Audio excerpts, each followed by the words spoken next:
Hello to all of my beautiful and diverse friends out there in YouTube land. Fairy dust, hands-free fairy dust this time. Um, so I was gonna do a my house journey vlog today, but I'm actually gonna save that for tomorrow because I've talked to, actually as of today, 3 people, sorry about the traffic noise, about what exactly a change of domicile is here in the States. And going under a tree, it's been raining off and on, so I'm under my umbrella. As well as I want to actually write down to a dollar amount what our budget is for moving and what we're bringing with us to help with costs. I kind of want to get more exact about that. So I'm going to take you inside with me, and I'll start out with the change of domicile. I'm going to try to include a link in the description of what a change of domicile is. I've never included a link in the description, but I'm going to give it a shot. I'm learning. And I'll see you in just a minute to start the vlog.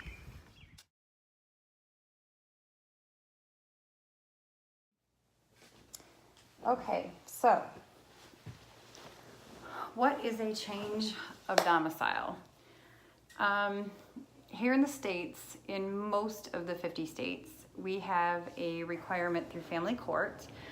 When 2 parents of a child are separated and one child has full custody, or excuse me, one parent has full custody of the child and the other parent has visitation, or whether it's that case or they have joint custody or whatever, if one parent wants to move out of state and bring the child with them, they have to file for what's called a change of domicile. And the change of domicile allows the parent to move outside of the state or even more than 100 miles away with the child. According to Michigan state law, you're actually not allowed to move further than 100 miles away from your current jurisdiction or the place that you are currently living. Like, say that you live in Cass County, Michigan, you're not allowed to move more than 100 miles outside of Cass County, Michigan. Or, you know, say you live in Detroit, Michigan, you're not allowed to move more than 100 miles outside of Detroit, Michigan. So basically, a change of domicile is what you file when you want to bring your child out of state. Now, that being said, it is very difficult to acquire a change of domicile, and only about 10%, according to the judge that I went in front of, only about 10% of people that file for change of domicile are awarded that in order to move out of state with their child. In my particular case, my ex-husband is classified as a Category 1 abuser in the state of Michigan, and Category 1 is as bad as it gets. It doesn't get any worse than that. So I guess it can get worse than that. I guess the next step would be if they were to have taken the life of their victim, which does happen, horrendously, unfortunately does happen. And I'm very thankful to have been able to escape the situation without that happening to me, because it happens every single day and everyone should be very aware of that. But back to the subject at hand, I filed for a change of domicile and was awarded it on the spot. Sometimes it's a case where the parent that has custody files for a change of domicile and they are not awarded it on the spot. They have to fight for it. I did not have to fight for it. I have sole physical and legal custody of my son, and by the time I filed for change of domicile, my divorce was over. I had full sole physical and legal custody of my son. My ex-husband had not cooperated at all, and there was pretty much no way that I was not going to get the change of domicile. The judge informed me on the last divorce hearing that I should file for change of domicile, and I really shouldn't be here. Financially speaking, money is the only reason that I've been here this long, but won't be much longer. We have just over 40 days. I don't know the exact count is right now. I think it might be about 43 days, but I'll find that out. Anyway, I'm going to try and link something in the description below that explains better a change of domicile, but that's my best definition of it, is that you have to file in a court of law in order to move more than 100 miles away from where you are living or outside of the state with your child. Otherwise, you can actually be charged with parental kidnapping. Seems very unfair in some situations. In a lot of situations it is fair, because there's a lot of parents where both parents are very loving and a part of their child's life, and it wouldn't be fair to move the child away. But in my particular situation and in other abuse or neglect situations, it seems unfair to have to file it. but I understand why I had to, and I did. And I got my change of domicile, and I'm very excited. So at any rate, if anybody has any other questions, please feel free to link them in the description below, because I'm more than happy to answer them. But that's a change of domicile for this guy right here. You want to say hi? Well, you got to come way over here in the camera. This guy.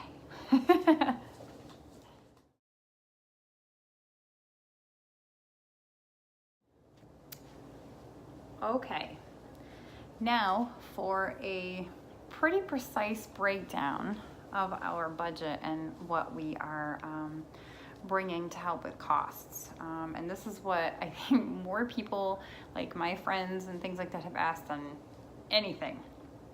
So here it is. Listen carefully, kids. I'm just kidding. Okay, so for our costs for moving, we have $750 for a U-Haul, which I think I went over in another vlog. If you're bringing a U-Haul, find the very best price you can find out of all of the truck companies, because U-Haul will match that price. So don't pay full price for a U-Haul, ever. Okay, so to start again, $750 is what the U-Haul will cost us to go from Southwest Michigan to Kissimmee, Florida. I have $100 budgeted for a hotel on the way down. Due to the fact that I know I won't need more than that, because I have a friends and family code for Carlton hotels, and it usually costs me around $80, but I figured $100 in. I figured $100 for food for the trip on the way down. We will not spend that much, because I am the queen of packing coolers and lunchbox snacks, but I always like to overfigure, always overfigure, don't ever underfigure. I have $400 figured in gas, even though the gas calculator told me $275, but we are taking a U-Haul, and I would much rather overfigure than underfigure. The extended stay is going to cost us, with tax and fees, $1,225 for the month, and there is a $100 fully refundable deposit with that, which comes to a total for that of $1,325. Our bus passes for the whole month for all three of us will be $150. That's $50 each to ride the bus for the entire month. Groceries, I will have $150 set aside for groceries when we get there, and $150 set aside for miscellaneous or extras. That comes to a grand moving cost total of $3,125.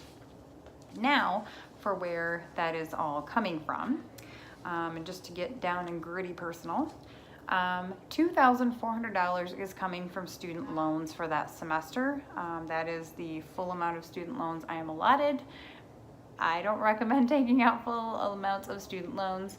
I'm so sorry, that's my OCD right there. I have it, there's a crumb, sorry. Anyway, so $2,400 is coming from student loans. $1,000 is being put away from our paychecks beforehand. So we're actually saving $1,000 out of our paychecks over the period of a few months, which is not easy to do. Aaron does pay a very large amount of child support, so it's not easy to do, but if you cinch your belt really well, it works.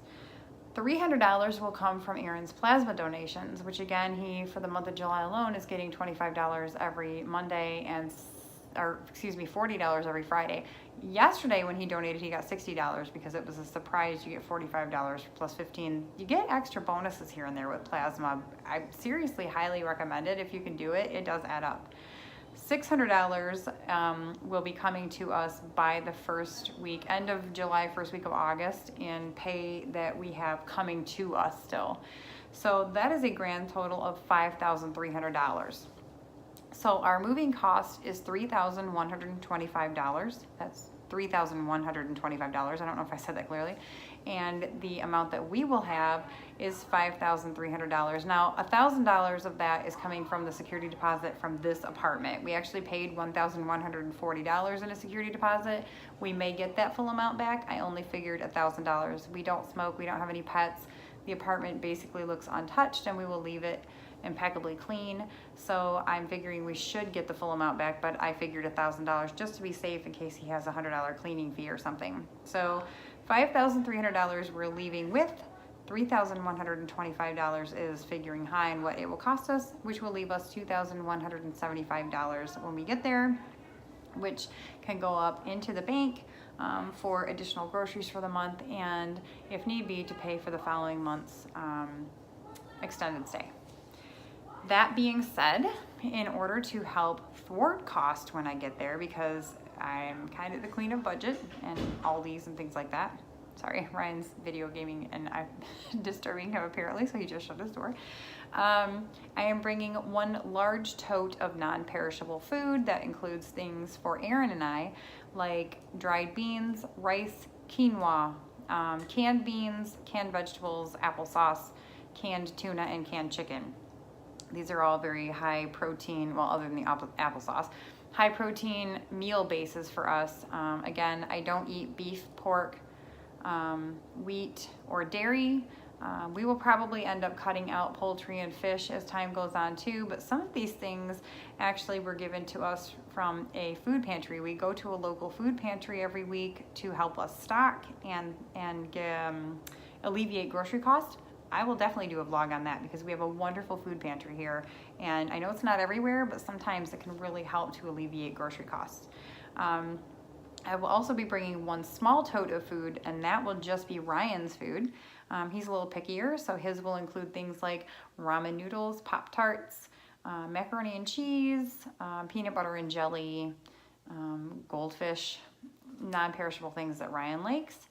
I am bringing a toiletry tote as well, and that's a pretty good size, and that will include things like shampoo, conditioner, deodorant, razors, shaving cream, body wash, bars of soap, anything that we could possibly need down there, and that will actually eliminate toiletry needs for the whole month other than maybe toilet paper. So that completely wipes out that cost for the first month there. I also, bought new shirts, and shoes for all of us. So there will be no reason we will need clothing down there. Now, Aaron and I are going after like Publix management and management for a few other places. So sorry, I have like kind of this hiccup thing going on. And so we may end up needing an extra pair of khaki pants or black pants or two. We have some of that. If we need that, that's fine. A lot of the schools have uniforms down there, so Ryan might very well need some khakis and blue or white polos as well. No big deal because I have budgeted so well at this point. So to some people, $5,000 or over $5,000 might sound like a lot to leave with. Believe me, it's not. Most people have $8,000 to $10,000 or more to leave with, and this was including student loans. That would be cut in half if we weren't taking out student loans. So I guess that's a cheat tip. I don't necessarily recommend it, but it is a cheat tip. But at any rate, that's the bottom line. Bringing large tote of food, small tote of food, toiletry tote, and new clothing and shoes for everybody. Leaving with $5,300, needing $3,125. So if there's any other questions that you have, please let me know. You know what? I forgot about storage fee. So that would actually be $3,275. I just realized that because I'm budgeting $150 for the month for our things to go into a climate controlled storage unit. So just kidding. $3,275 is what we will need. We're leaving with $5,300. I'm really glad I made this vlog because I need to correct that. So anyway, again, if you have any other questions, leave them in the comments below, because I think I said links in the description below. It's actually comments below. I'll be happy to answer them. Tomorrow I'm going to do a health journey vlog, and on Monday I'm going to be going to the food pantry, and I'm going to bring you with me. So I'm going to show you the types of things that you can get from a food pantry that are non-perishable and really do well with a move. So anyway, until then, kids, you know what I say, flip-flops and lollipops. Bye, everybody. Just kidding. Bye.